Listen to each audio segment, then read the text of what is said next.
Hello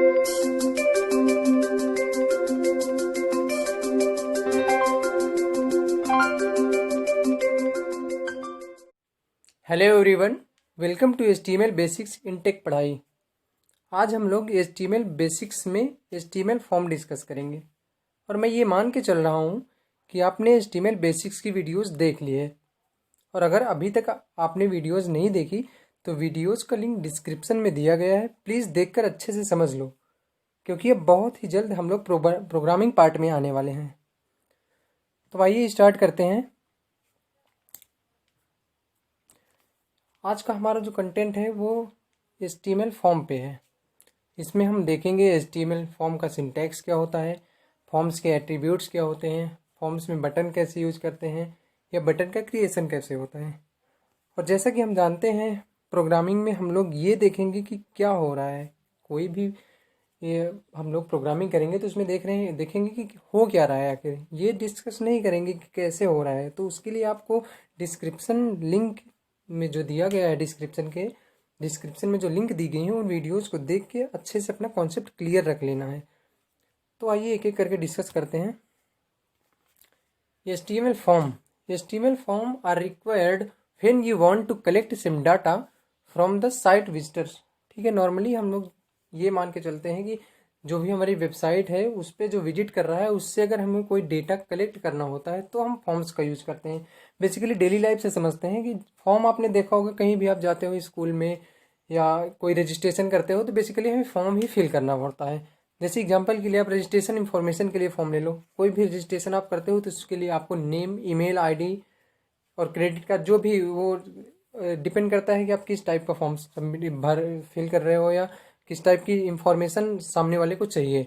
a form will take input from site visitor and then will post your backend application such as ASP script, PHP script, then your backend application will do required processing. Okay, ठीक है।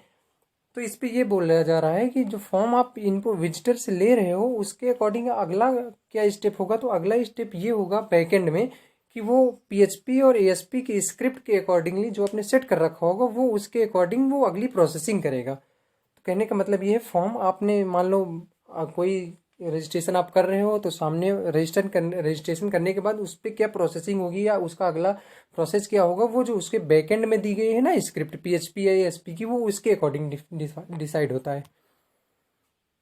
Form का basically syntax क्या होता है। Form element में text field, text area, drop down menu, radio buttons, check box, ये सारी information के लिए यूज़ किया जाता है। बेसिकली फॉर्म का जो सिंटैक्स होता है हम उस पर फॉर्म टैग का यूज करते हैं, opening form tag, ending form tag. और इसके बाद अब जो भी हमें अपना टेक्स्ट इनपुट या टेक्स्ट एरिया बनाना है फॉर्म्स के लिए वो इसी के बीच में होगा।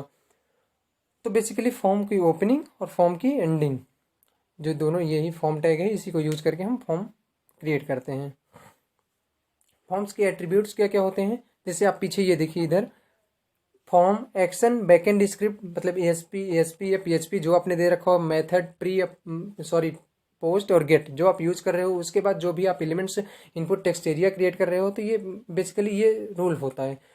तो एट्रीब्यूट्स, फॉर्म एट्रीब्यूट्स में 3 एट्रीब्यूट्स आते हैं, form name, action, method. Name, this is the name of the form, आप फॉर्म का जो नेम देना चाहते हो वो होता है। एक्शन मतलब आपके फॉर्म सबमिट करने के बाद here you will specify any script URL which will receive uploaded data. मान लो यहाँ से कोई फॉर्म फिल कर रहा है तो वो आप जिसको आप भेज रहे हो, फॉर्म फिल कर रहे हो, वो कैसे डेटा को रिसीव करेगा वो डिफाइन करता है एक्शन के थ्रू हम बताते हैं कि हमें वो सामने वाला डेटा रिसीव कैसे करेगा। मेथड क्या होता है, here you will specify method to be use to upload data. यहाँ पे आप ये डिसाइड करते हो कि जो डेटा अपलोड हो रहा है, जो सामने वाला डेटा रिसीव कर रहा है, वो अपलोड कैसे होगा वो data. It can take various values but most frequently, ठीक है, गेट या पोस्ट का यूज करते हैं। गेट या पोस्ट में थोड़ा डिफरेंस होता है कि हम लोग आगे चल के डिस्कस करेंगे। HTML form buttons, there are various ways in HTML to create clickable buttons.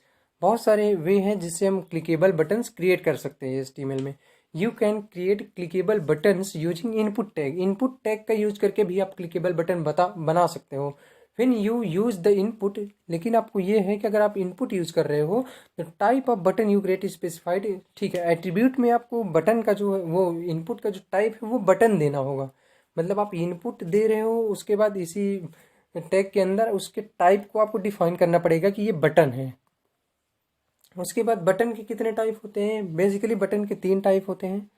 Submit, reset button. आपने हमेशा ही देखा होगा, हम लोग कोई भी फॉर्म फिल करते हैं तो फॉर्म पूरी डिटेल फिल करने के बाद हम लोग सबमिट करते हैं, तो एक सबमिट बटन होगी।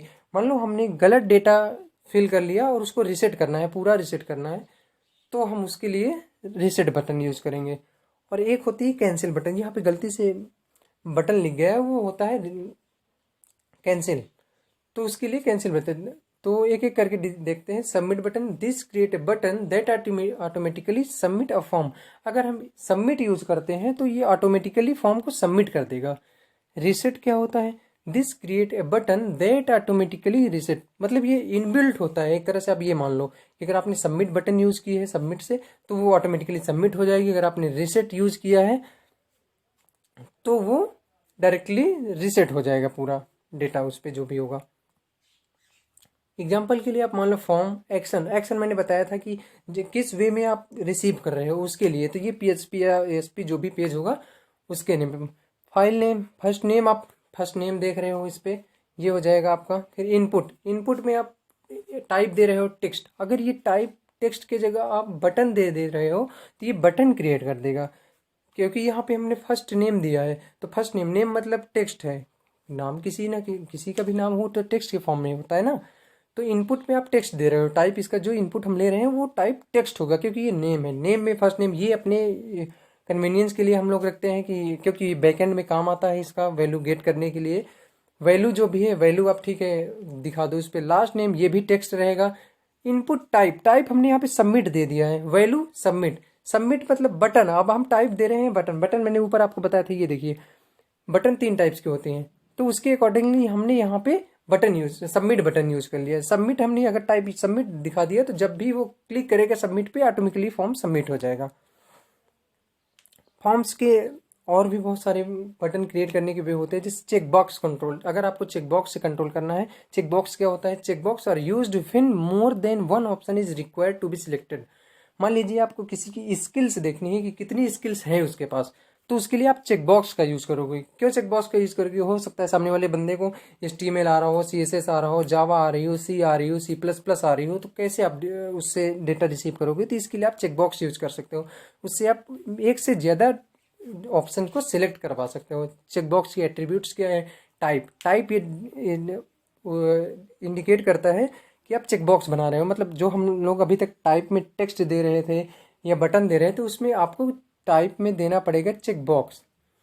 नेम, नेम ठीक है, नॉर्मली वही है जो आप नेम देना चाहो। Value, value, the value that will used if the check box is selected more than one checkbox should share the same name only if you want to allow users to select several items।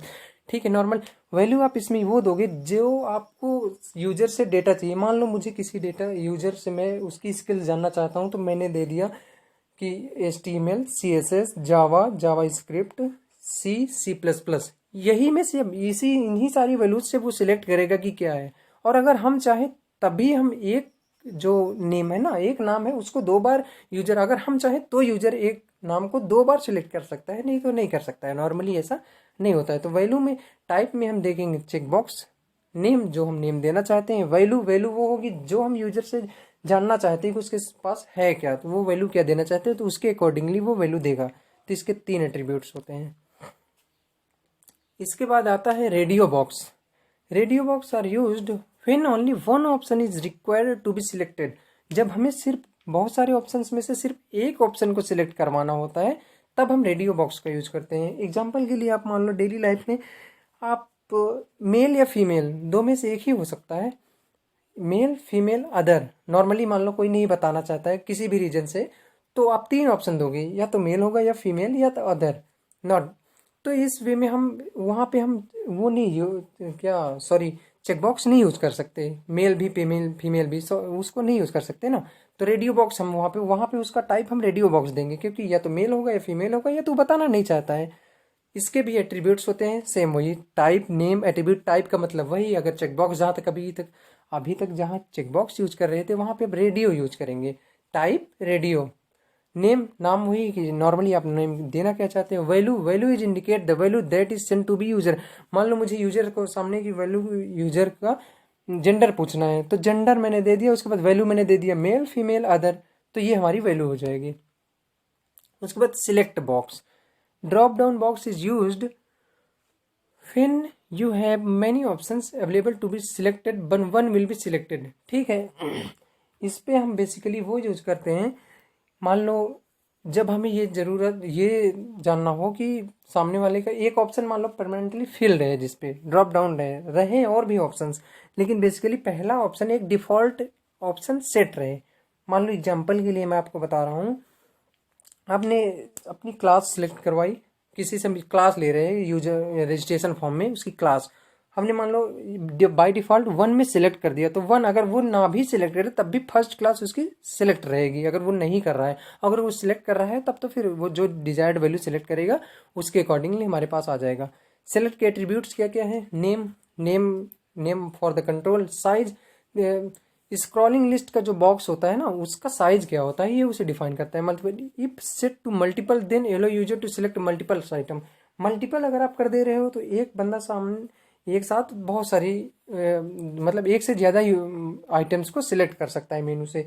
मान लो इसके लिए आप basically ये समझ सकते हो कि जब हमें स्किल्स, मान लो जैसे ऊपर एग्जांपल दिया था, तो एक से ज्यादा स्किल्स, अगर मान लो किसी का इंटरेस्ट आपको पूछना है कि इंटरेस्ट क्या है, तो हो सकता है कि किसी बंदे का एक से ज्यादा फील्ड में इंटरेस्ट हो, तो उसके लिए हम मल्टीपल उस पर डिफाइन कर देंगे।